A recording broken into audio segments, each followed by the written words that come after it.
We are back for the Lakers Nightcap, a little earlier than normal, but tonight we had an earlier game.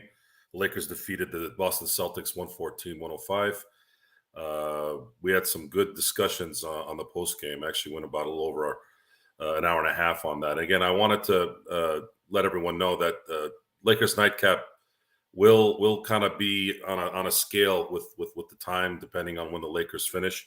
The only reason why I set up the Lakers Nightcap at 11 is because when we're back on Pacific Standard Time, the games finish at around 10 and change. So I want to have enough time for post game to do their thing, and then I'd come in afterwards. I know some of our East Coast fans, and some of the fans outside even the Atlantic time zone. I know you guys might not be able to make it because it's a little too late, but I know you guys can still listen to them on Apple Podcast and the next day. And again, if you have any requests, please email Gerald at LakersFastBreak@yahoo.com. Wow. For those of you who weren't on the post game, I'm going to be repeating some things here, so please don't don't mind me, please. Excuse me. Tonight's win was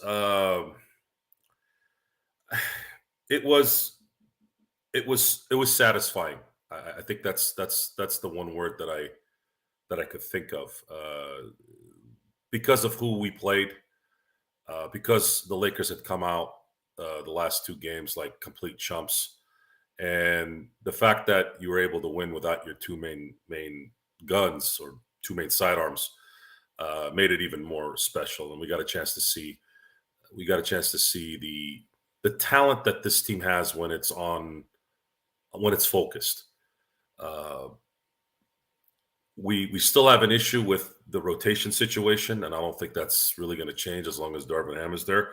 But I try to stay away from the Darvin Ham negativity at the post game a little bit, because I just felt like it was necessary tonight. I think I want to focus on the fact that Austin Reeves came in and outperformed a supermax player like Jaylen Brown. We got a chance to see Jason Tatum, play like he usually plays late in playoff games, which I like Jason Tatum, but there's too many disappearing acts in games like this for Jason Tatum, and they're about to pay him a supermax here this summer. So it's going to be very interesting in Boston on what direction they take. Part of our hope this year is that the Celtics don't get there, right? Don't win it. That's a big part of the fear right now around Lakerland. Not only, of course, the Lakers not playing well, but there's that fear that's kind of lingering that if these guys end up taking it, then it's even worse. But I do think that if they don't win it this year, they're going to have problems. And I equate it to kind of the similarities of a quarterback that was picked maybe later in the rounds in the NFL, and the salary is real low, so that allows the team, especially if he ends up being good, like let's say Brock Purdy. What ends up happening there is because you're paying the quarterback such low money and he's performing like a franchise quarterback, that allows the football team to spread the money out for at least 2 or 3 years so that they can contend with a rather full arsenal. The Celtics have somewhat done that, and this summer that's going to change, and they're going to have to pay Tatum. If they want to keep Tatum, they're going to have to pay him the supermax, especially if he makes an All-NBA team, which I think he will. And now that whole dynamic with the salaries is going to change. It's basically going to be Jaylen Brown and Jason Tatum and whomever you can kind of put in and around them. I don't know if they can send a third max contract, maybe not a super contract, not a super max, but a max contract is going to be very difficult to set up a depth-filled team. So Gerald has arrived, folks. Again, always arrives 10 minutes early, 10, 15 minutes early. You said 15 minutes, but you got here in 5 minutes. Yes. I'm trying, man. I'm trying. I know it's from the other side of town, one side of the town of Vegas to the other. Yeah, there you go. Well, that's good. That's good. So what I was discussing was the issues that Boston had. We had talked a lot about how the Lakers kind of effectively dissected really the Celtics today, but a lot of it had to do with the fact that this isn't new. This isn't new for the Celtics. There are times where Jaylen Brown disappears, like he disappeared in Game 7 last year in the Eastern Conference Finals, and then you have Jason Tatum, who tends to not execute well in certain games. And Porzingis got bullied by Jackson Hayes. And I got some information here between the post game and now on why Jackson Hayes had a good game tonight. So you guys are going to want to, it's some good information, and you guys are going to appreciate it. So, Gerald, did you find anything else in and around the post game that you're interested in letting us know about? I haven't really heard anything in terms of a return of LeBron and AD for Saturday yet, but I know you're usually pretty good at getting that info quick. No, so far, nothing in regards to that. I do want to mention that x-rays were negative for Jared Vanderbilt on his foot, which Zangerstein said is the opposite foot than the one that was experiencing bursitis. But again, they're going to have an update in New York, but I do not expect he's going to play as far as Vanderbilt on Saturday. I wouldn't, but it is a right foot injury right now. It's just to let everyone know. Still nothing specific more than that. So x-rays say that he doesn't have any broken bones. That doesn't necessarily mean he's or tears. Right. So, with Vanderbilt, it's going to come down to probably pain tolerance at this point. Yeah. And I liked how they continued to play well when he got sent out, and that really showed me a lot. That was the first time this year I can remember where they just didn't let anything distract them. And I'm sitting here in the last hour, just kind of getting ready for the show and just contemplating, thinking. I went back up to Lakers ball to talk to some of my friends there. The site was down almost all day today, so they finally got back up right at the right time. So we were able to kind of talk a little bit. And I can't figure out why today did the Lakers decide to play like professionals. They did a lot of good things. It wasn't just one thing. They got into the passing lanes, which they've been doing a lot lately, but they forced Boston to 7 turnovers in the first quarter. Yeah. And I felt like they were getting every steal. I felt like I was watching Ron Artest, a team of Ron Artest, just, magnet hands. I used to call them magnet hands. It was like the ball would magnate. If Marvel had become famous in 2000 versus 2010, he would have been Magneto. I would have called him Magneto. The guy just attracts that ball. And I felt that's what they were doing. And once they did that, then they started making shots. Then your main defender gets hurt. And then they kind of weather the storm in the third quarter. And then after that, they just kept steady and steady and steady and steady, getting to the basket and rebounding and putting baskets back, making the free throws. Hats off to Jackson Hayes. Not enough credit for making his free throws. And speaking of Jackson Hayes, I read that in the last month, for those of you who probably didn't notice, he didn't really play a lot. I had a lot of coaches DNPs, right? So we're thinking, okay, Jackson Hayes is just not going to really contribute to this team. He's just not going to be that guy, right?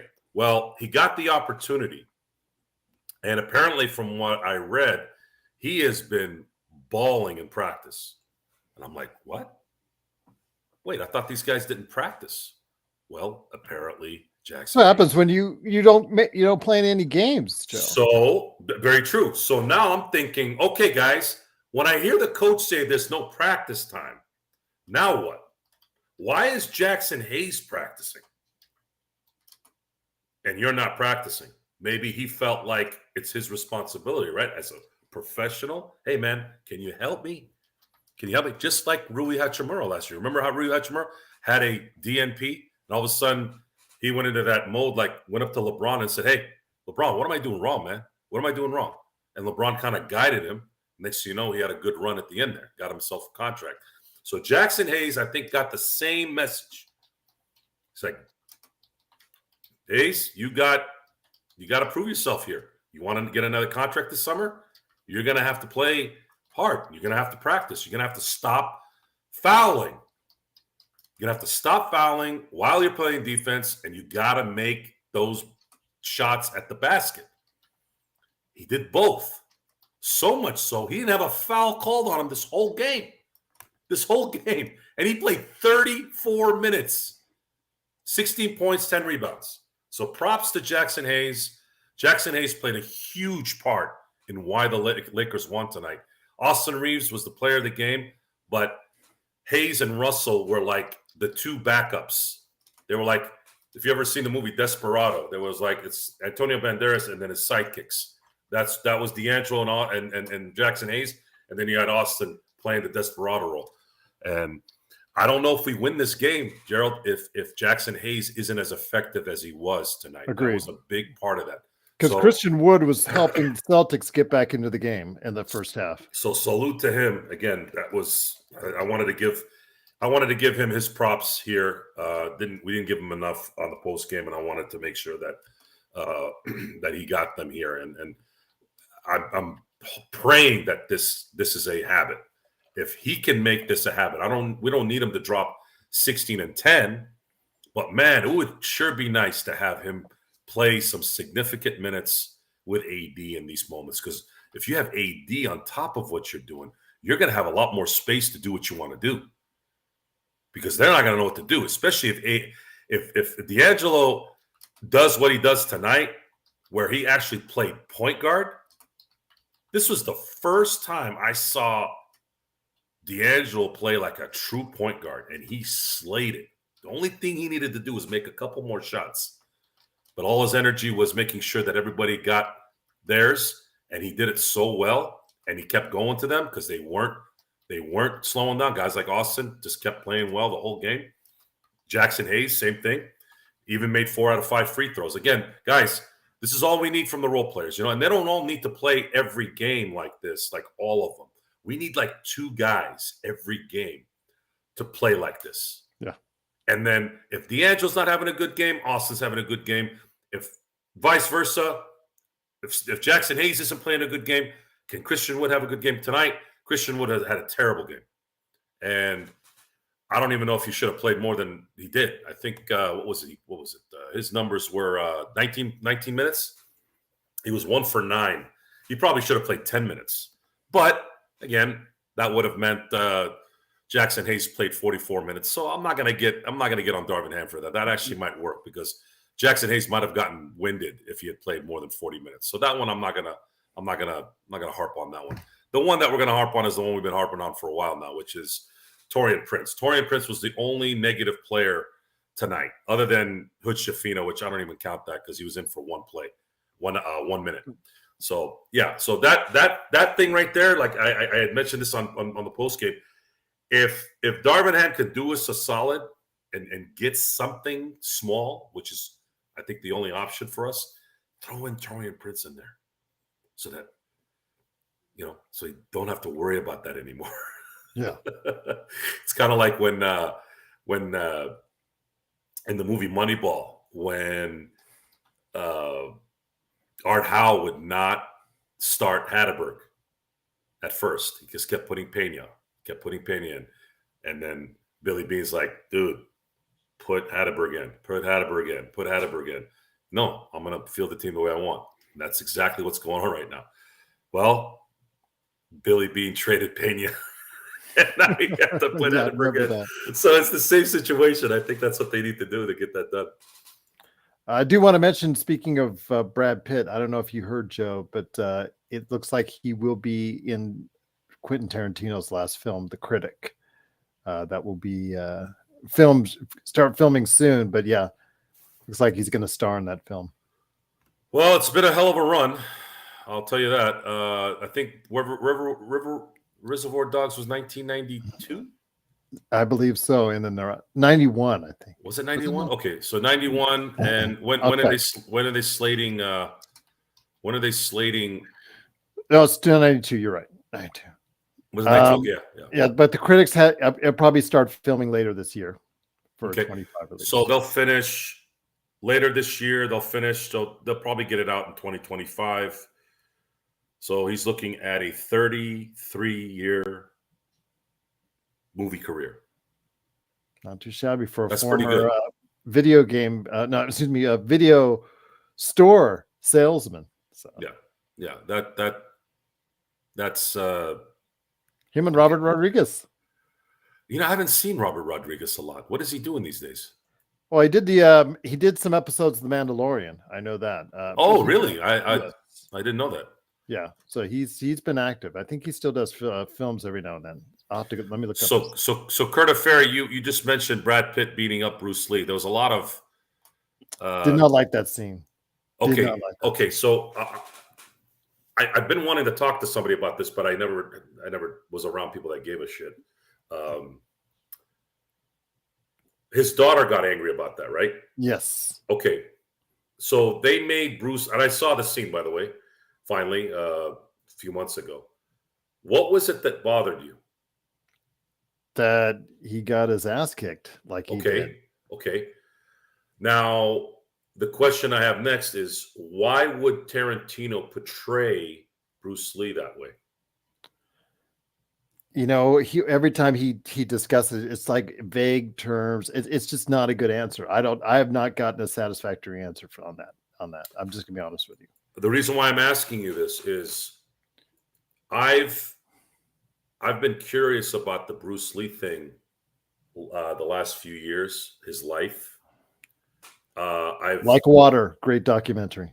And I listened to Michael Jai White interview about, for the longest, for my entire life, when you hear Bruce Lee's the baddest man on the planet. He beat Chuck Norris, blah, blah, blah.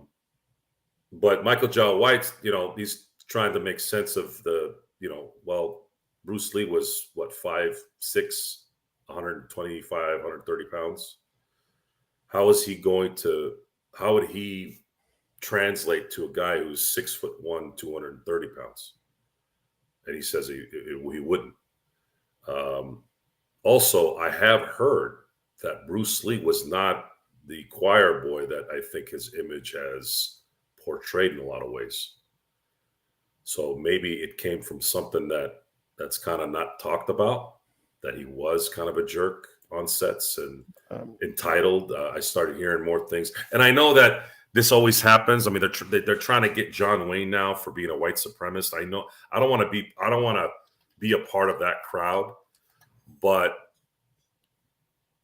it's a question that I think if you're gonna get angry about it, it's something. For me, I always say this: I can understand his daughter getting upset. That's his kid. That she's off limits. It doesn't matter if it's logic or illogical. It's his kid. It's kind of like when a brother beats up a guy who's messing with his brother, even though his brother caused the problem. Like it's those things are kind of unwritten rules that you just have to deal with. But the reality of the Bruce Lee thing, like what's really there? Is there some truth to that? Is the truth that maybe he wasn't as tough as legend says it? And this happens a lot, Gerald, with, let's say, megastars dying young. They get immortalized into bigger things than they really are. Marilyn Monroe, James Dean, all these famous movie type people.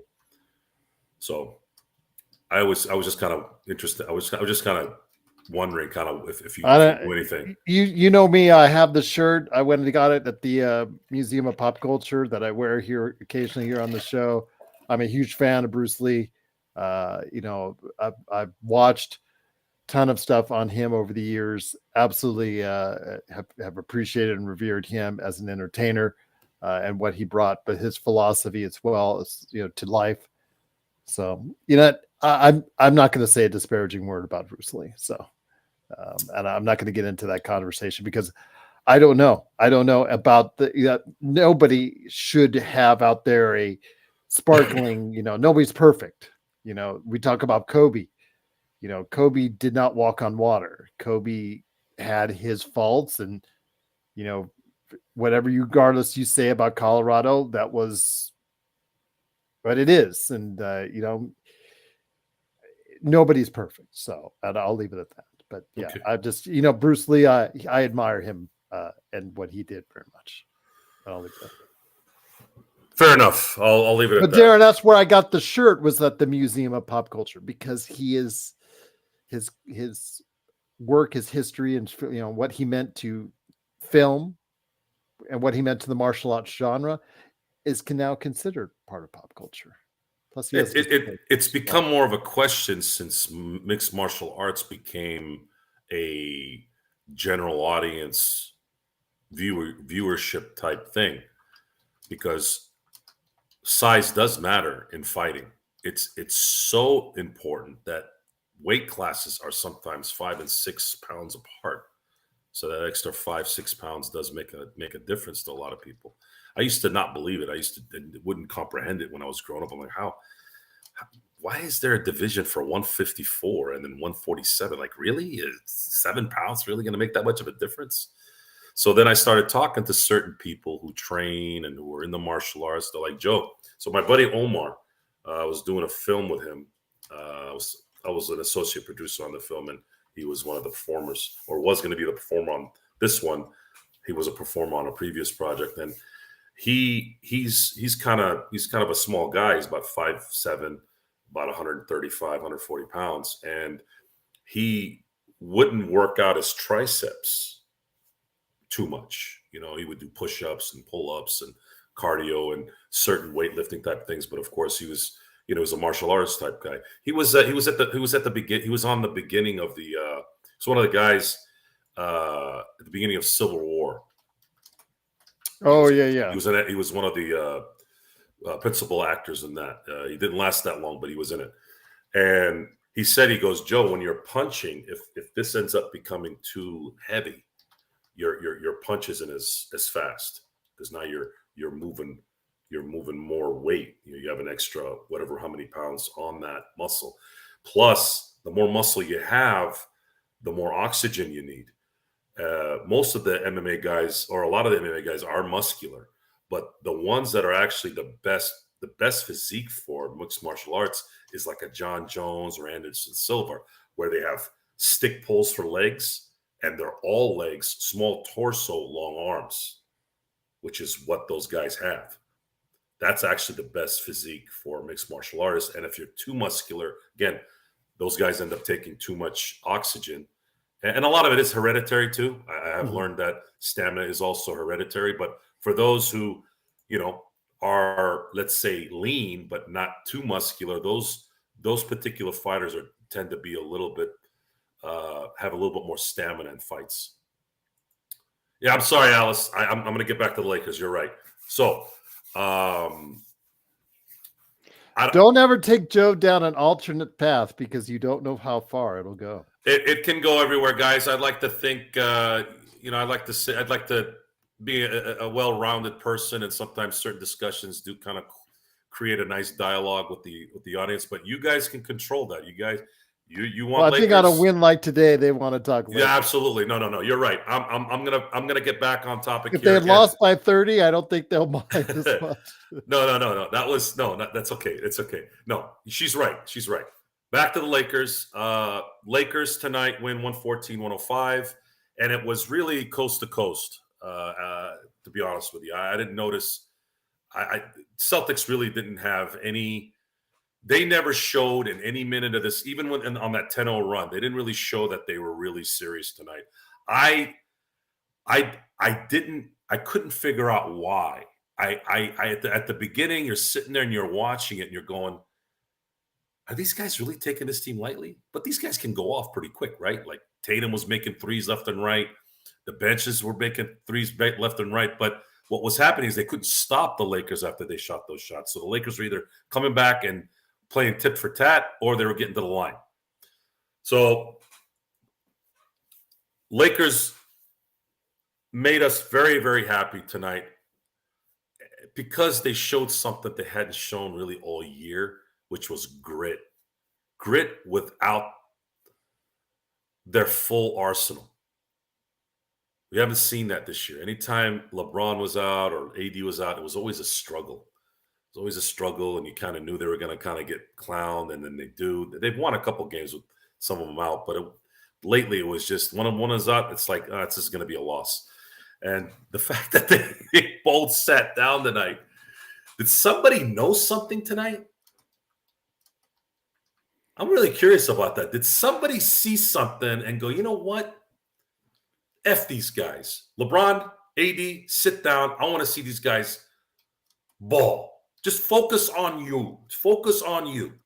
Okay? Play your game. You don't have to worry about making sure LeBron gets the ball. You don't have to make sure, you got to get AD the ball down in the paint. Like, forget all that. Just go play basketball. Go play basketball. Show us what you got. Because if you guys can play ball like this and then incorporate it with the 2 stars, how the hell are we not going to win games? How? That's a great question. It's a great question. We are 25. The Lakers are 25-25 after 50 games.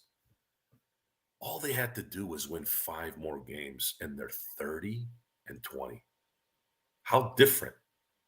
How different is that record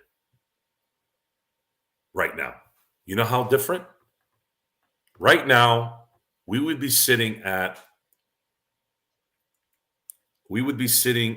in the 5 spot.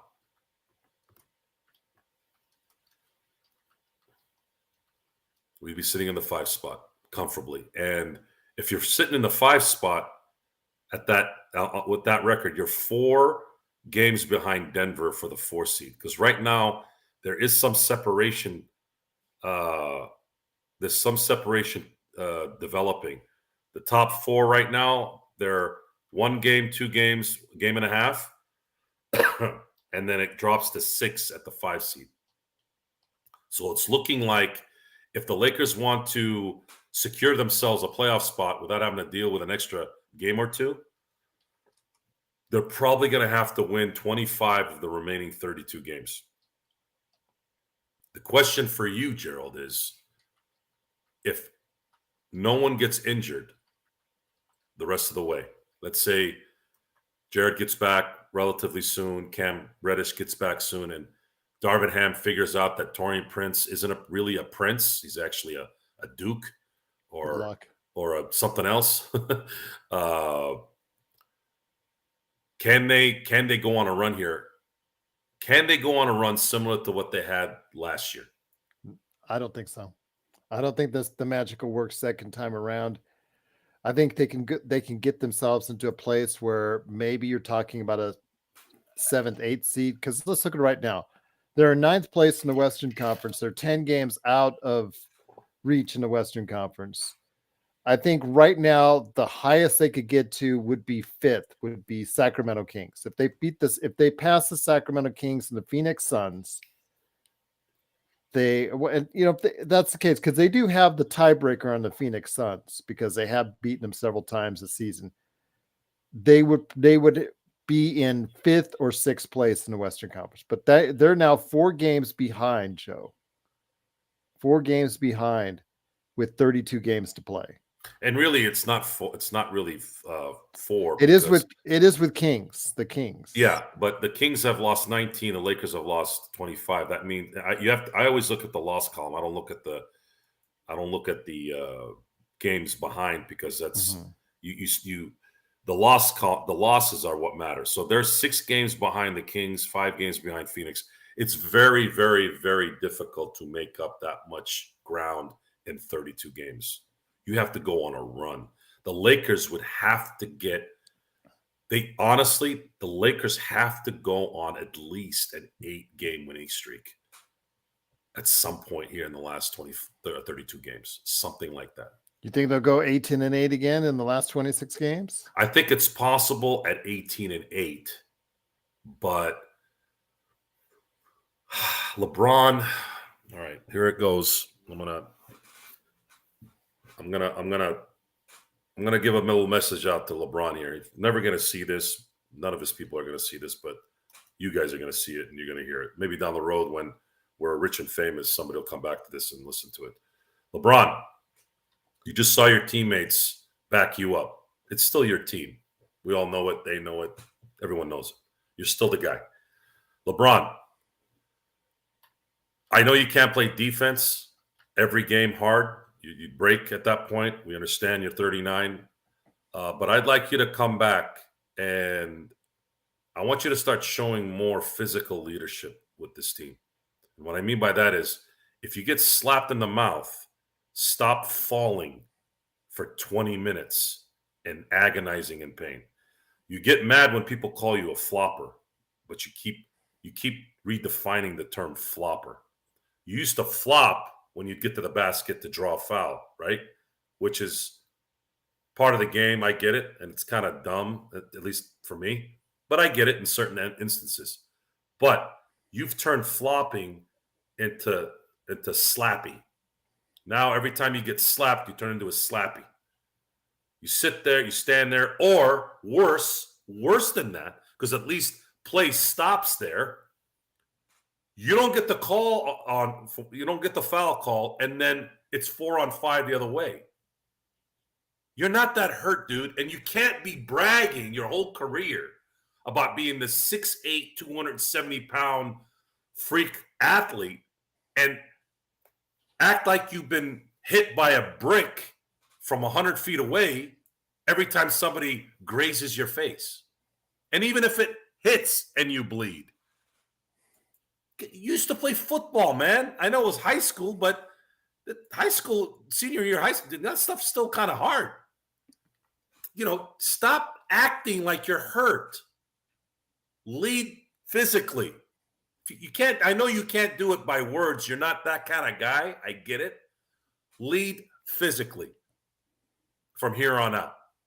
And you'll have a better chance of trying to get where you want to go. You will have a better chance. Whether you get to where you want to go, it's probably not going to happen. But hey, you're getting paid. You're playing. You might as well try at least. And maybe you'll get lucky.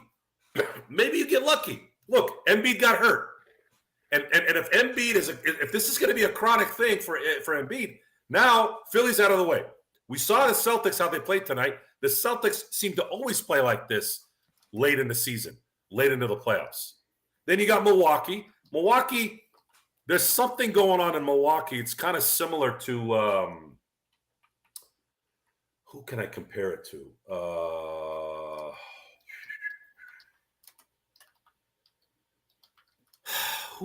What talented team that had like everything that was still hurting? Can you compare them to Golden State to some degree? There's this inner turmoil that this can't work itself out. They're losing to Portland and things like that. I know Doc Rivers just started, so got to give him a minute, but there's something there. I haven't heard what it is, but there's something weird happening over there. There's some kind of chemistry issue.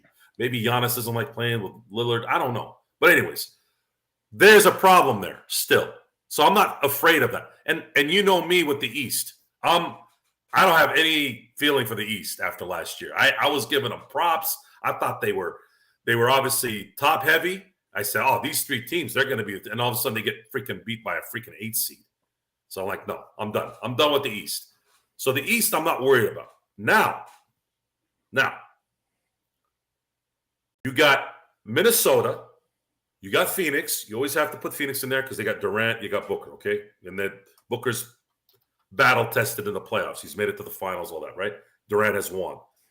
But you have Denver, Minnesota, Oklahoma City, Phoenix, Sacramento, you can put them in there, sure. But now look at it this way. What if something happens to Jamal Murray with Denver? You never know, right? What if They're something a completely happens? different team. Different team, right? So that one thing, if it were to happen, now certain things open up. I'm not really worried about Minnesota. I think we match up very well with them.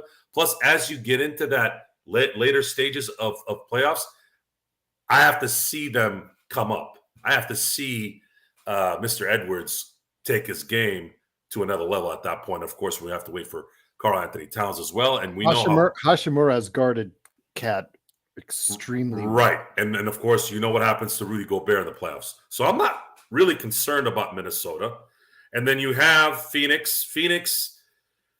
Booker tends to get frustrated. Durant tends to kind of maybe check out every now and then, so I'm not really worried about them.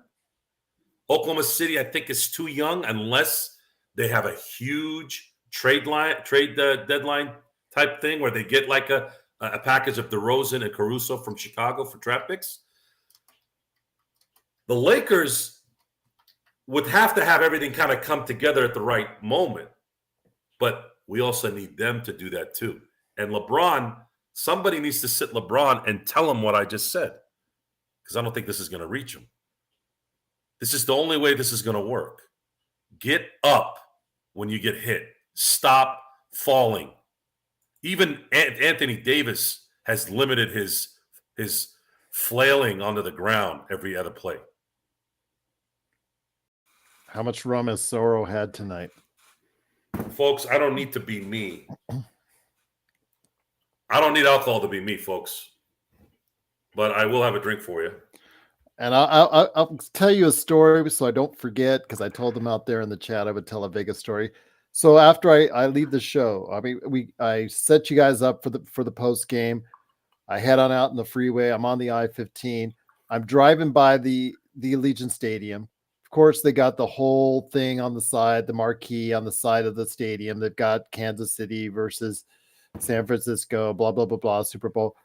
Right after it, if you're not familiar with Vegas, if you drive along Interstate 15, right next to you, if you're driving along Interstate 15, after Allegiant Stadium, as Joe drinks said, salute everyone. Have a good night. And this is for Joe, because he says so many trashy things about Vegas, but some of this one's hard to defend.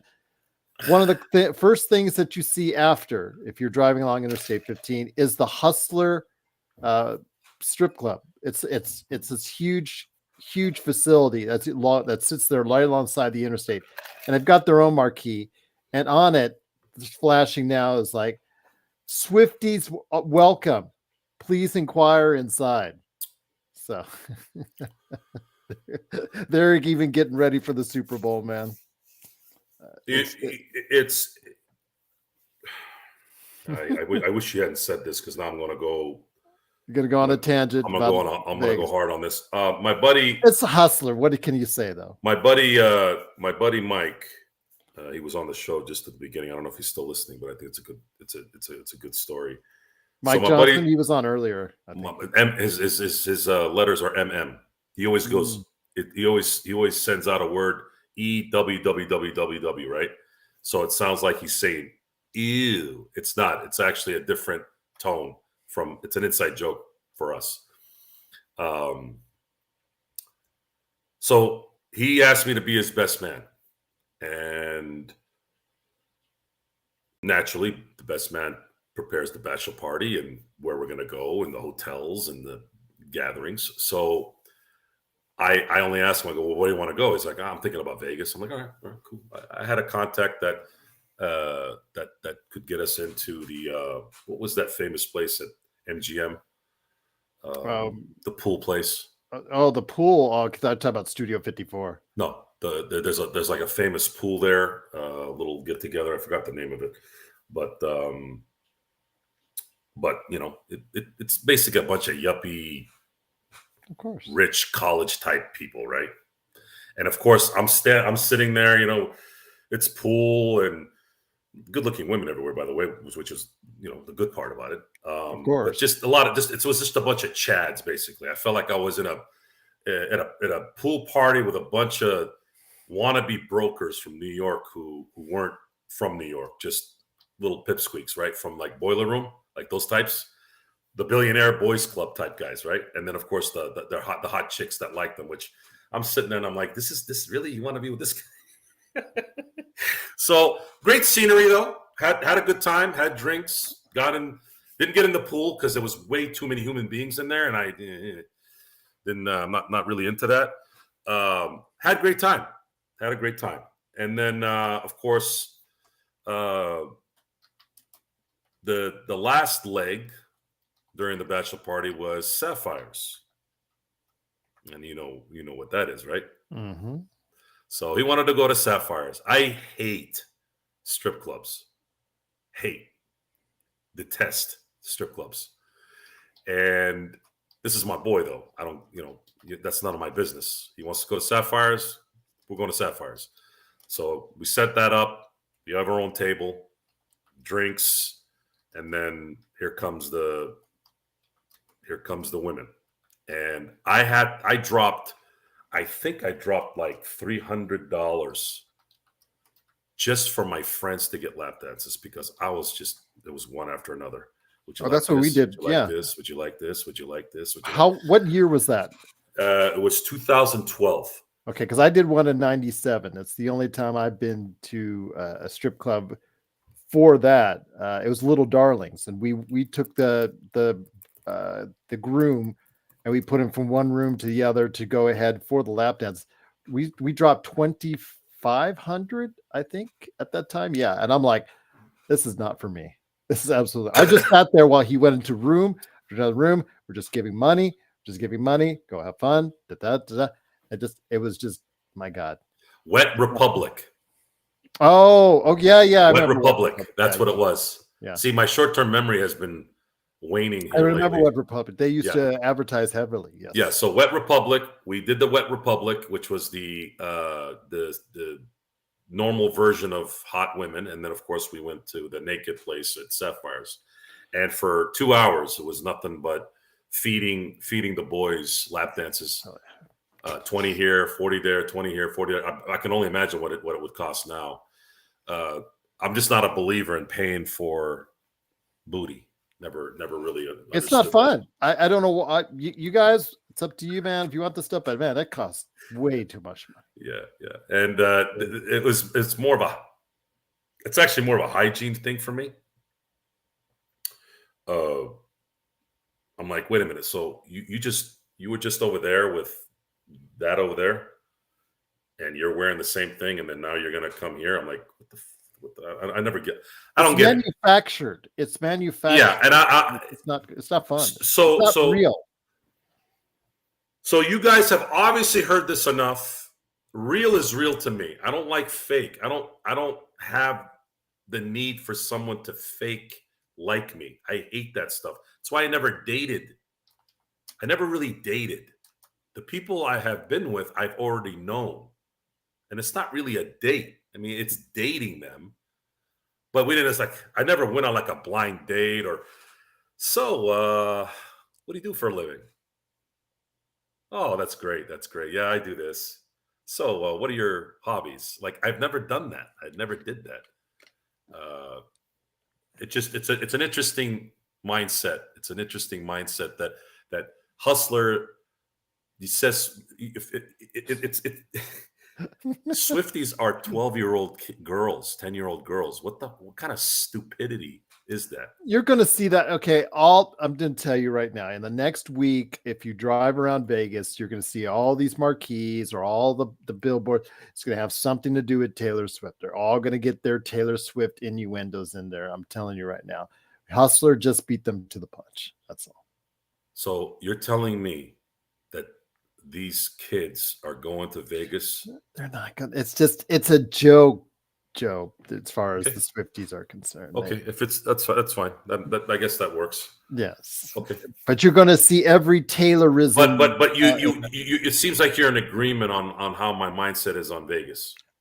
I can't defend that part of it. I really can't defend that part of it. It is Sin City. It is for a reason. And then again, it's what people do. They spend money mostly on sin. So if you are, have your laurels about you and you think it's just not the place for you. But so the morals part plays a part in it. Don't get me wrong, but it's not. It's really about hygiene for me. Okay. That's really the main one. It's hygiene. Now, there are exceptions, right? Life has exceptions, folks. There's a rule and there's exceptions. So I had this discussion when I watched the movie Sin City. Sin City. Yeah, the one with Bruce Willis and Jessica Alba was... That movie got really dark. Yeah, which is totally my kind of gig. So Jessica Alba plays this stripper. And then now the tone changes. I'm like, what do you do if Jessica Alba is the stripper?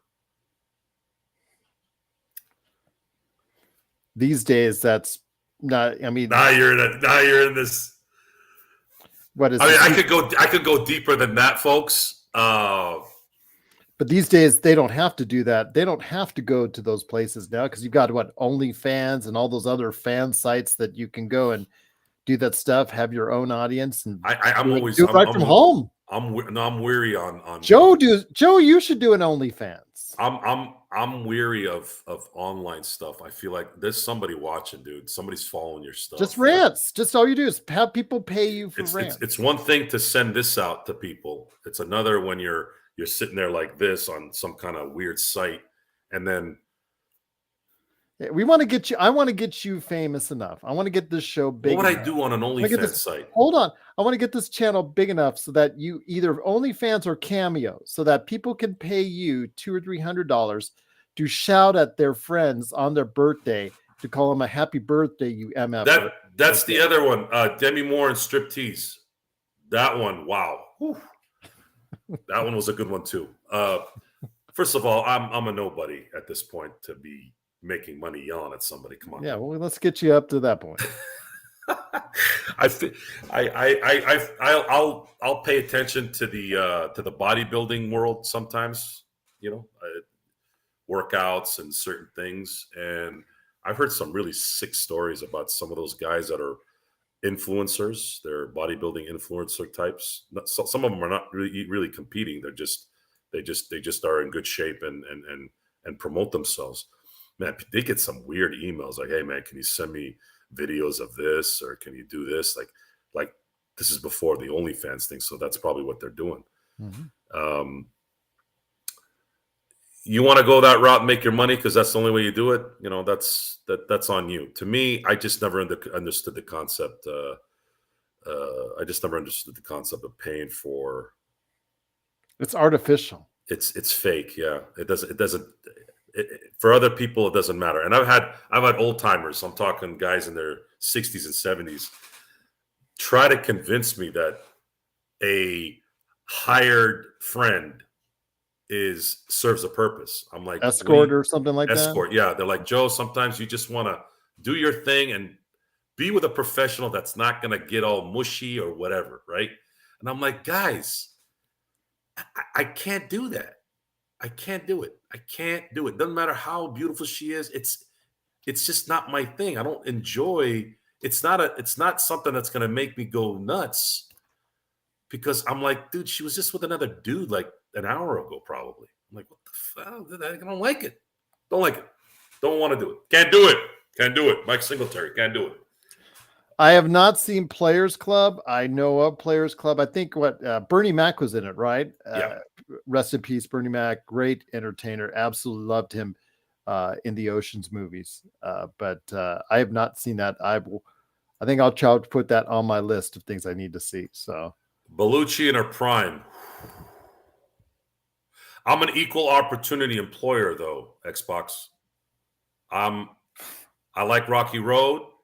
I like mint chocolate chip. I like chocolate chip. I like vanilla plain. I like chocolate plain. I like some chocolate chip with some brownie in it. I am an equal. And again, I have to always give my good friend Jeremy Rustin, who I haven't seen in years, when he said this line, I always said, if I ever said it, I'd always give you props. Jeremy Rustin, little kid from Montana. He wasn't a kid. He was a man, but he was small. We're sitting there talking about, I like, legs and rear end, and I'm going to say, and then I like Latin women, and I like, this. And here comes little Jeremy Rustin. And he's like, I'm an equal opportunity employer. I mean, it's just a perfect delivery at the perfect time. And I said, mother effer, man, that is one of the greatest lines ever heard. I'm going to say that one, and I'm going to give you props every time I say it. I don't care where I'm at. I don't care if I'm on TV or podcast, or I've been just telling a friend next door. I just thought that was the perfect. And ever since that day, it's the same mindset I have. Who gives a crap what she looks like as long as she's good looking? Right? Point. Excellent point. There you go. Because we got the Riz. We got the Riz, G. We got the I think Riz Alice now. and Isabel and Zangerstein have left the building. I'm sorry, guys. I know Alice was asking about more Laker talk. Yeah. Alice, you still there? Or did you She's leave? probably gone. Folks, this is the nightcap. There's going to be a little bit more flexibility here. We have a post game where we talk basketball mainly. I want this to be kind of a hangout a little bit, but then again, you guys, I'll give you guys what you want to. I just want you guys to know that. Well, my friend, though, but the thing is, we're all happy and giddy about the Lakers win right now, but with this team, they're a 500 team for a reason, man. And whether or not they win or lose in New York, that's not withstanding to me. That's a tough game with or without Julius Randle, who is again an all-star, even though all I heard for the first month and a half of the season was how bad he was playing from New York fans. And, oh, he's terrible. It's terrible. Oh, back to bad Julius Randle, blah, blah, blah. Oh, he's an all-star. What do you know? But when it comes right down to it, if they don't win at Charlotte, that's the one that'll piss me off. If they lose at Charlotte, does that totally erase the victory tonight? Oh, for sure. Oh, absolutely. They won. See, I was hoping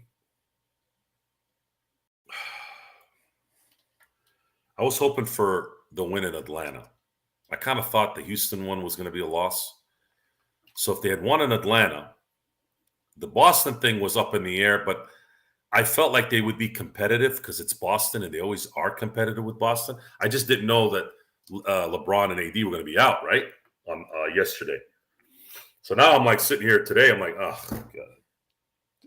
How the hell are we going to make up for that double-decker loss? I was really bad because I had planned an hour-long pregame. I was going to go into it. I was going to get everybody as far as the gang that was available at that time to come on the show, whatnot. And then I heard again that they were out. And I'm like, why am I going to go to all that effort when I'm just going to see an hour of people just bummed that we're going to lose by 30 and all that? You know what I mean? It just PMC. Crazy. I had to highlight that one. But that was a good one. It's just you never know. Again, like you called it the other day, watch the Lakers win in Boston, and they did. Boston did not take them seriously, and it started great for the Lakers, like it does on the opposite end, where the Lakers don't take teams seriously and they get off to big leads and never look back. And you got kind of close there when it got down to like 6 or 4, I think it's 5 or 6. Yeah, I was like worried that they were going to go ahead and fold, but yeah, the Lakers pulled out, man. I don't think they're going to lose to Charlotte. I mean, if they do, that would be. I would seriously think that might be the last line at that point if they do lose that one. That would be it. Right now, it's looking like they're going to finish 500 based off of how good the Knicks are playing. But, man, if they could beat the Knicks and finish it with Charlotte, I mean, you're talking a 4-2 road trip at a time where they played some formidable teams other than maybe Atlanta and Charlotte and came out looking pretty good. They've given us no reason to feel any momentum this year, other than that small part during the tournament. I don't say the Knicks. I think we're an underdog going into New York in Madison Square Garden on Saturday. I mean, they've got 2 All-Stars. Well, again, 1 All-Star because Randall's out. But I think Jamie said it best. I mean, ever since they made for the trade for Anunoby, they've been playing at another level. So I got to give them some credit. And playing at home, they're going to be a tough game. Now, if the Lakers decide, hey, they beat us on our home grounds and play with that same kind of energy they played tonight and get pissed off because they got embarrassed at the crypt, then who knows? It might be a game yet. But LeBron and AD, since they've been out, AD's been out 2 games. LeBron's been out a couple of days now. They need to play with the kind of energy that the Lakers had in Boston. They need to lift up this team on Saturday. We're 50 games in. 50 on the dot. You're 25-25. You really should be at the very least 30-20 with the talent you have. Are you going to the game, Dante? Because he's in New York. That's what I'm asking. That's going to be a hot ticket, though. Can you? Do we give? Pam any credit tonight? No, I don't actually. His rotation still sucked. He put in Wood. Christian Wood, and Wood was just stinking it up, and he should have taken him out much quicker. And Taurean Prince played way too many minutes for a guy who wasn't really doing much. However, how do you credit then for the energy that they displayed tonight? I credit the energy because I believe, unless he gave him a pep talk that hit, but I don't know. I really think that the stuff that was coming out after AD and LeBron set might have just all the planets aligned tonight. It was them feeling disrespected. It was the Boston Celtics taking them lightly. The crowd was dead for 4 quarters. It was freaking beautiful. They were all sitting on their chairs. They were dead. Sitting Boston on their hands. Was dead. It was perfect, but it was a combination of everything at once. Jackson Hayes has a career Laker game. Austin Reeves turns into him. Turned it into all-star tonight, right? Then you had D'Angelo Russell. What happens when D'Angelo Russell isn't shooting well? Usually he goes in the tank. Tonight, he decided to actually do something else and kill it. He was a leader. He was a leader tonight. So why tonight? Why did it happen tonight? Are they really going to do this like this and then go back to the way they were before? A lot of me goes, how can that happen? How could that happen? But this is the Lakers. It wouldn't be a surprise either that if it goes back to that. No. But LeBron James really needs to figure some things out too. This is important now. This is really, really important. He needs to stop slapping around. Get up. Get up. 19 threes, Darren. 19 threes. So hell of a. Usually, role players don't play well on the road. Gary, they won. I mean, you got to give them credit. I know you don't want to give the Lakers credit, but we love you here for it. You see, Gary, I remember when. See, I missed the Celtic Laker thing in the 80s. I was too young. So my thing was my fandom really started in 1991 when they faced the Bulls. I knew a little bit about the Lakers before them, but it really was like where I can remember and I'm engaged in it was 1991. And it was terrible because I was around a bunch of Chicago fans. There's a lot of Chicago fans in my community. They all went to Chicago when they came to America, and then they moved west to a town where a lot of our community lived and worked at. So a lot of them kept their Chicago fandom, and I had to deal with the Chicago Bull era at the worst time in my adolescence, where ball breaking was 10 times worse than when I became an adult. So you have the Chicago Bears. I mean, I was getting it from every angle. The Niners were winning in 88, 89, 94.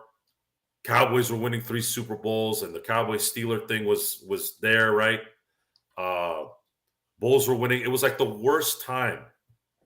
The best time in my life growing up as a 90s kid, but the worst time for sports. All I saw in the 90s was 1 finals appearance and 1 Super Bowl. And they were both travesties of the losses that were bad.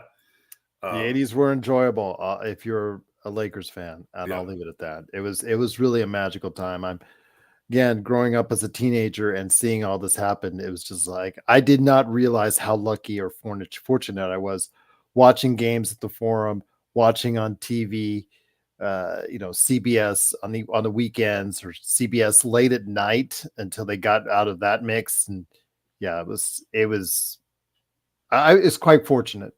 And again, I always look up every now and then at that 88 world champion back-to-back t-shirt I got hanging up, and it brings it was a good time. It was good. I can imagine.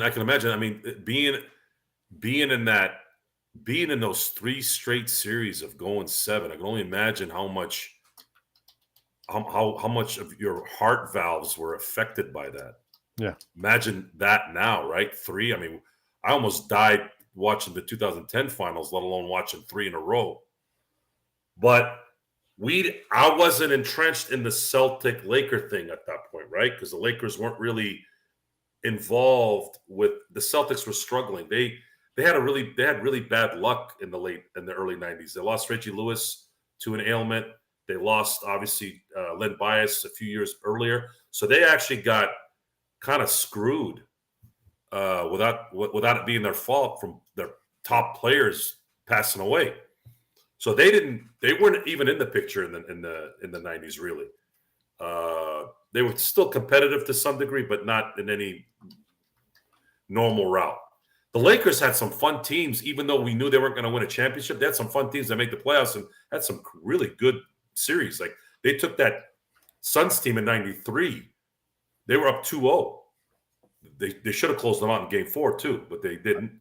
I love the chat though. They're reminding each other about the CBS after the news games around 11:30. But it's funny because if you watch the news just before it, they would tell you, we're going to go ahead and, the Lakers just played. Lakers finished off in the championship. And here's what happened. If you don't want to see what happened, don't look. And they would just flash the score on the screen for about 5 seconds. Okay, you can look now.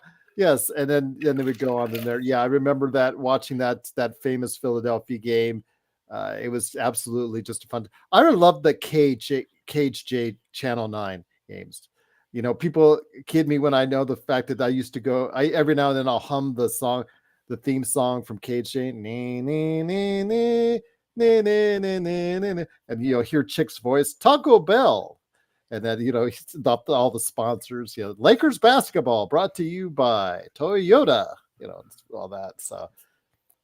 Good memories. It is. My memory of the tone and the channel was Fox Sports Net. That was my introduction to the Lakers, because when I got to San Diego, that was after Prime Ticket. Yeah, when I got to San Diego, Fox Sports Net was the channel. 1996. I remember I turned on the TV in my cousin's house in the room I was staying at the time. I had just moved there, and I was figuring out where I was going to live, and I heard Chick Hearn's voice. I'm like, Chick Hearn,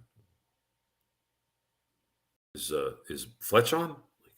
And then I'm watching. I'm like, what is this? So I'm like, I talked to my cousin Sal. I'm like, Sal, what is this? Mind you, guys, I'm in a small town in Central California. DirecTV was just starting to get to where it was, but it wasn't big yet. And cable television and all that, like, I'm in the middle of nowhere in in a dairy town in Central California. That there's the Golden State Warriors, Niners, and things like that. There's no Lakers stuff over there. So I'm naive to it all. I don't know how TV works. I'm 18 years old. So I'm watching the thing, and I go, "What is this? Is this the Lakers?" I'm like, "This doesn't look like TNT or ABC or whatever, whichever, NBC or anything like that. Like, what is this?" They're like, "This is the Lakers. The Lakers playing." The local feed. I'm like, what? The Lakers are on TV every game? I was like, holy crap, hell yeah.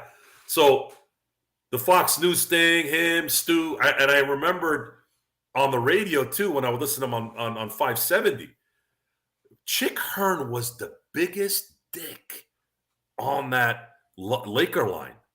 Like, he would treat people like trash. So when I saw Winning Time, when he was calling Pat Riley all those names, and I'm like, that's the chick.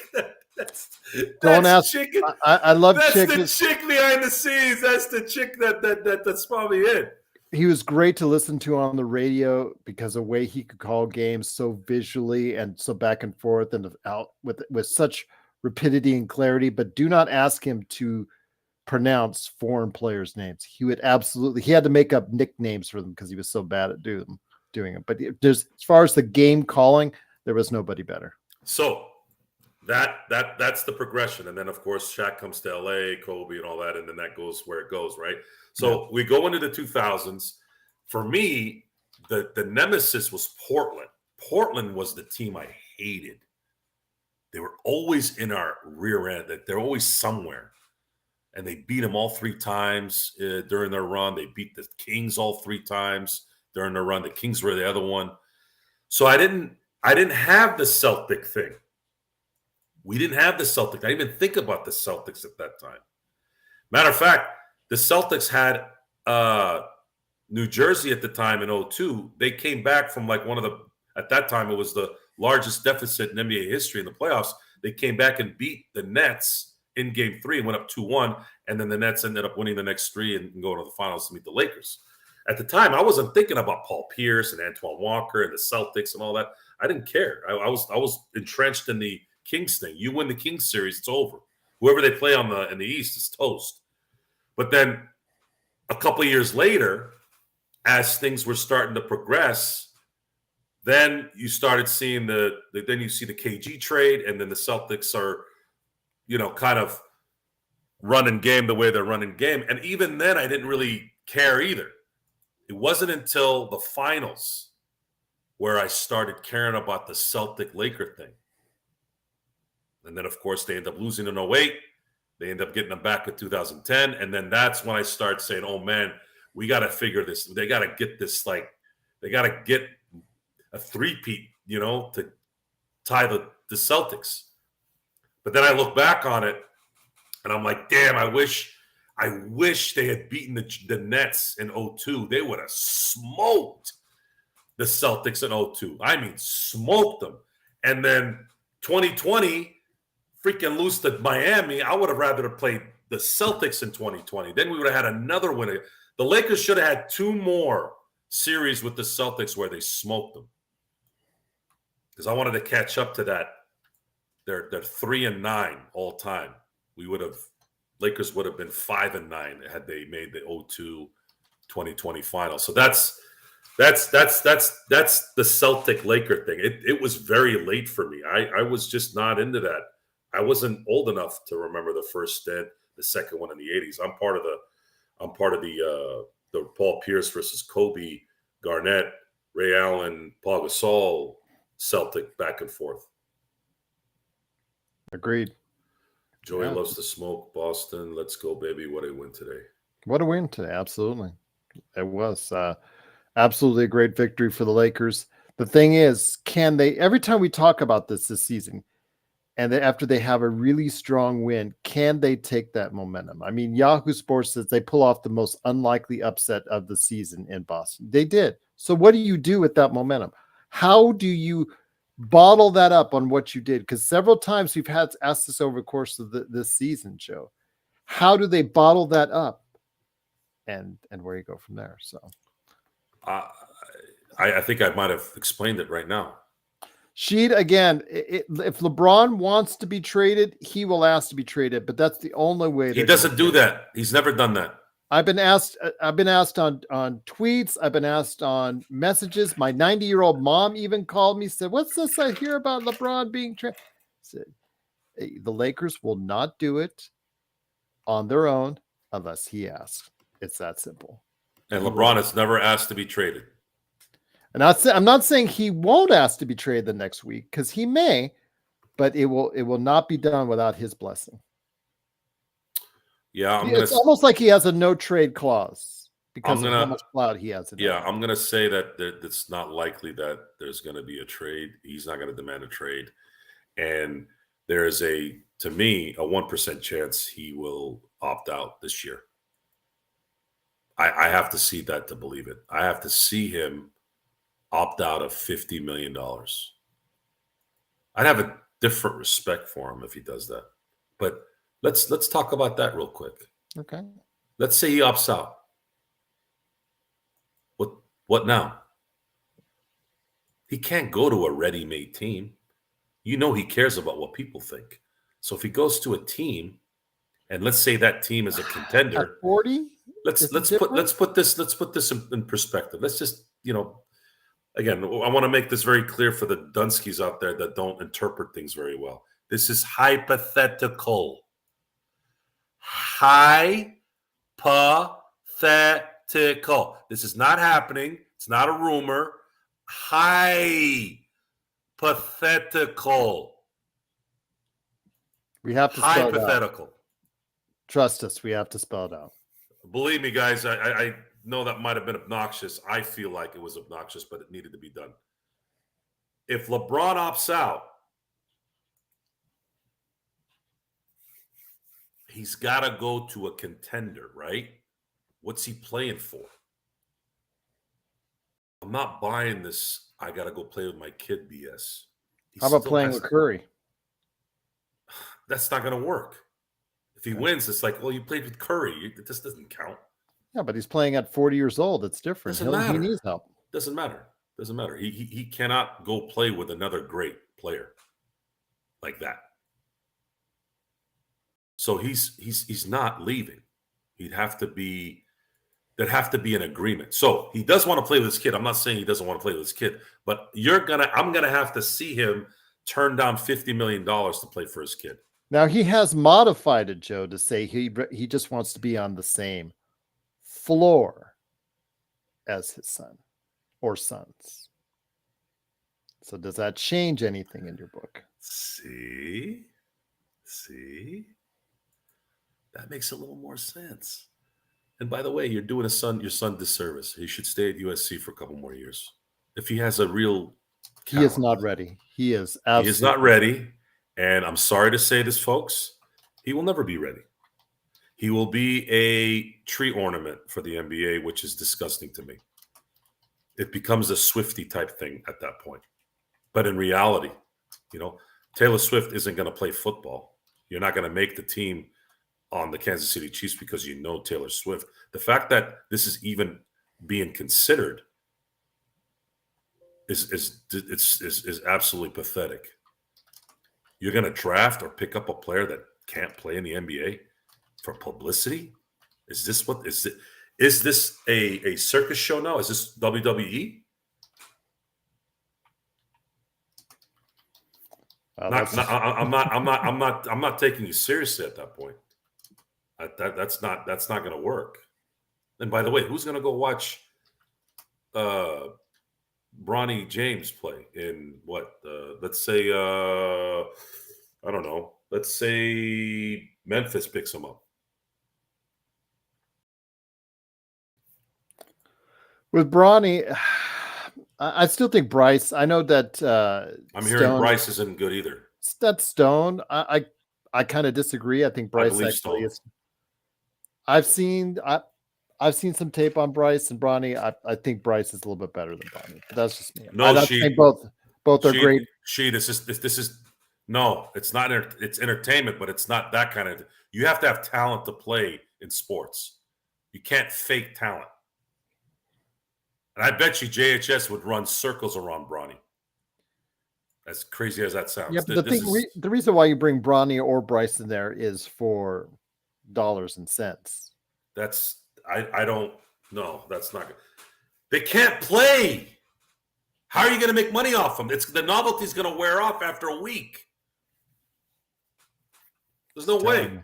There's no way. There's no way. But LeBron is not going to turn down his extension.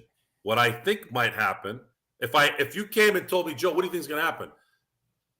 What do you think is going to happen? I think there's a better likelihood of Genie extending LeBron at the end of the year versus him opting out.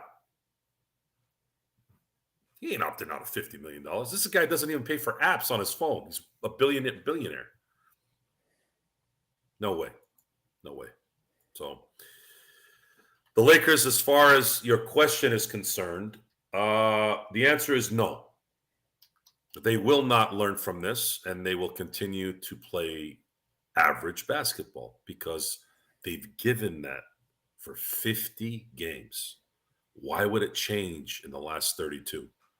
Until you prove to me, just like LeBron would have to prove that he doesn't care about $50 million, you're going to have to prove to me for me to believe you at this point. I used to say this to my drivers when I was in the transportation business. When they got stupid, and it got to the point where the tolerant level was gone, I told them, I don't care anymore about whatever's going on with you guys. Even if you're telling me the truth, I don't believe you. And you end that issue right there. That's it. What are you going to do? There's severance in life. At some point, you have to make a decision on, based off what you keep seeing, you have to make a decision on what it is. Just like Bill Parcells said, you are what you are. And if you are what you are, I'm going to believe you are going to stay who you are. Prove me wrong. Prove us wrong, Lakers. Believe me, I want you to. Please prove me wrong. Win 30 of the next 32. And I will come on here and say, I don't know anything about basketball. I don't know what the hell happened. I will. That would be a miracle. Go win the championship this year. I'll eat dirt. Not literally, but I'll eat dirt. I want to be wrong so bad, but it just doesn't happen a lot, man. It's just not what it is, because it's right there, guys. It's right there. You want to start maybe turning that needle a little bit to that green side of the positiveness. Go into New York and whoop Jalen Brunson and crew, and then whoop Charlotte before you come back home. Then I'm going to be like, all right. 4-2 road trip. Made up a lot of kind of maybe hit the wall a little bit in Atlanta and finally say, you know what, we're gonna dance now. We're ready to dance. Take out Boston, take out New York, and take out Charlotte to come home. I think I can start looking at that and going, okay, all right. I'm not gonna go all the way in, but I'll be like, yeah, okay. I see what you're doing. And as far as the trade deadline, a minor trade, that's it. But it's more likely there's going to be a buyout player, probably, if anything. Please stop the LeBron opt-in or opt-out. I just want to focus to win this year. If LeBron leaves, at least he win this year, and we had to get it. I get your concern there, Joe Ingles, but that's a discussion that has to be talked about. Unfortunately, it's an important one because it factors into decision making now. What do you do now? What happens to this team? This team cannot put itself in a position like they did when Kobe was on his way down. They didn't prepare for the next era. They waited that. You don't wait till it's too late to start rebuilding. It's too late for that. You got to kind of start a little early. You got to start preparing if you want continued success. So the same. These are important discussions that have to be answered. And we don't know. But going back to what I was saying again, what has happened? LeBron never asked for a trade. LeBron leaves as a free agent. Is he going to be a free agent this summer? That's up to him. He picks up that contract. He's here at least one more year. If he wants to leave next year, then that's a different story, which, by the way, with all this stuff that they're talking about, keep your son, if you want to play with your son so bad and you want to give him a real opportunity to play in the NBA, let him play at USC for another year, fulfill your contract in LA, and then come into the draft, and then you can go play with him somewhere. I think that's a better deal anyways. LeBron could play one more year after 2025. I'm sure of it. I mean, I guess he could rupture something and be done, but then at that point, well, it didn't work out. But yeah, there's a couple options there, but that's kind of where I'm going with that. Sweet Joe, I'm on Gold Coast. Gerald and Joe are the best. Go Lakers. God, I love our people, man. Yeah, when you guys are really support, this is the reason why we do this show, is because of you guys, and we just cannot thank you enough for doing so. Because I can feel the difference between the support. I'm not a compliment guy. I don't like compliments. It's kind of an uncomfortable thing for me. But it's you guys are spending your time here and listening to me talk, and that always kind of weirds me out. Like, what the hell? What do you listen to me for? But I'm glad you like it, and I'm here because of it. Otherwise, I would not be here. I actually wouldn't be here unless Gerald had asked me to be here, and then you guys kind of finished it off. So Gerald blame me in the room. Gerald threw me in the room, and then you guys kept me in the room. Blame me. That's right. Always my fault. The funky. Why would he want to be a shell of himself? Continue to play. Is he a shell of himself compared to who he was? Yes, to some degree. But the guy's averaging 25, 6, and 6 at 39. This guy's he's doing things at his age no one has ever done. He's doing things, guys, and what he's doing is, man, he is going to have statistics that are going to rival Wilt Chamberlain. And that there is no one that's even going to get close. If LeBron plays, let's say, 2 more years after this year, let's say he has, I don't know, is it safe to say he'll have at least 1,500 points in each of those years? So he's going to get 40,000 points here real soon, right? Isn't it coming up like in the next month or so? I got to look at that. Go ahead and look at that, G, if you can. What so exactly now, again? Say it again. How close is he to getting 40,000 points this year? Oh, LeBron? Oh, let's find out. Yeah, find that out. So now imagine this: 40,000 points at the end of this year, and then he plays 2 more years where he averages 1,500 points. LeBron is going to have 43,000 points. You remember when they said Kareem's about 250 points away? Okay, so he's going to have by the end of this month. He's going to have like 40,500, 600 points by the end of the thing. So this guy's going to have close to 44,000 points if he plays a couple more years on the scoring list. And they used to say that Kareem's 38,000 point thing was unattainable. Who the hell is going to score more than 44,000 points? No one.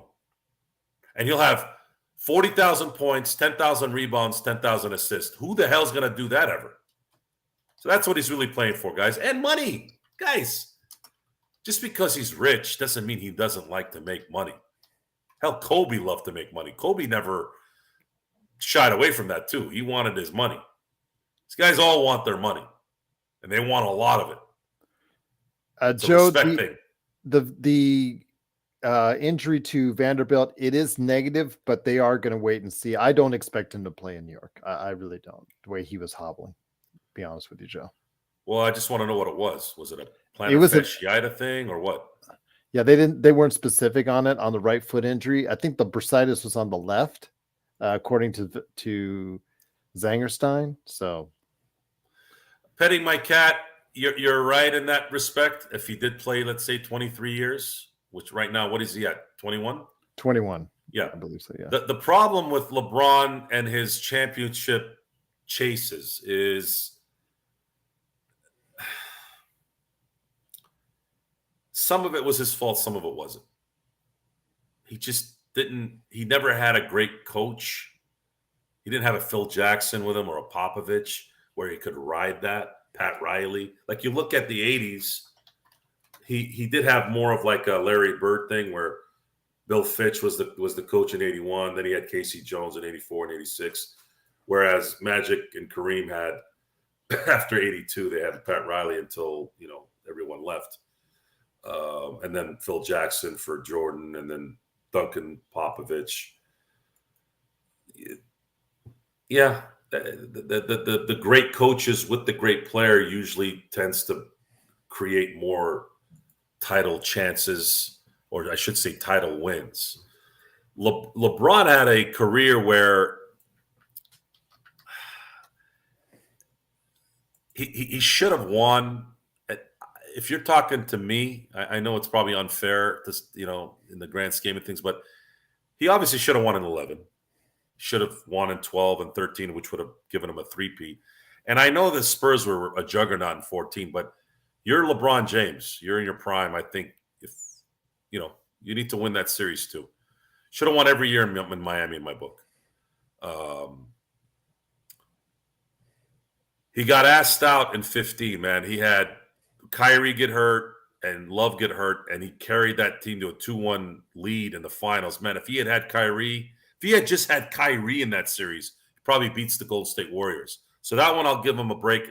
07, I'll give him a break too, because that was the worst finals team in the history of the NBA, in my opinion, my viewership. There might have been one in the 60s or 50s, but I don't know. I wasn't around, obviously. So 15, I give him a pass. 07, I give him a pass. 16, he obviously had one of the greatest performances that's ever existed. He beat the 73-9 Warriors, came back from 3-1, blah, blah, blah. He got screwed with Durant going to Golden State. That one in 17 and 18, that was a ball breaker. Because he would have won. I believe had they not got Durant and they had that team, just Steph, Draymond, and Clay, I could see LeBron winning for sure one, maybe both. Maybe both. And then, of course, things started to go down as soon as like Kyrie Irving felt like he needed to leave because, whatever. And then he comes to LA, stays 1 year, tells everybody, you know what, I don't, F these kids. I'm ready for, a real guy. They get him, win the championship in 2020, come back in 2021. AD gets hurt at the worst time. They lose out on that. And then after that, it's been a disaster since. Should have just rolled with the team, man. Should have just kept it. I think they would have managed one more title. It's too bad. But no more nostalgia for the night, guys. Let's give the props to the team tonight. Yeah. Lakers win 114-105. I want to thank ninth place in the Western Conference. Yes, ninth place. We have a ribbon back for to that? 500. We have a ribbon for that? Yeah, I know. It's called the IST banner. Good. Okay. So Lakers win. More importantly, they beat the Celtics in their own house, which is always a pleasure. I want to thank everyone for being here tonight on the Nightcap. Gerald, thank you for being here. I don't mind being alone, but it is fun to kind of go back and forth on the banter. No worries. I wanted to make sure I got plenty of time in sure, especially on a special day like that's today. Good. That's good. And it looks like we were able to get a much larger audience tonight because I think it was a little earlier, and I know that it's hard to watch after midnight. I know for some of you, but again, for those of you who are here, thank you so much. We will be back tomorrow for, I'm assuming, a snack pack. Yeah, let's throw a snack pack out there. Yeah, we'll do a snack pack. Not yet for the Lakers weekends. Snack pack. Sure. We'll do a snack pack, and of course, we'll be back here for the Nightcap on Saturday after the Knicks game. Time will be determined probably tomorrow. I don't know yet how that's going to play out. And if you have any questions, guys, again, Lakers Fast Break at yahoo.com. Soon we're going to be getting lfb.com domains, so you guys can actually start remembering it a little easier than Yahoo and Lakers Fast Break and all that. But until then, thank you for being here. Thank you for watching. Go Lakers. Celtics suck. And we'll see you until next time. We'll see you next time.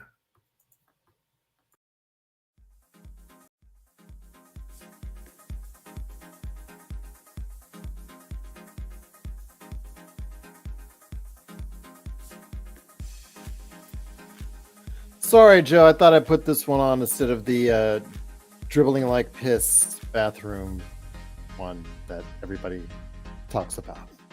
Next time. Next Nightcap.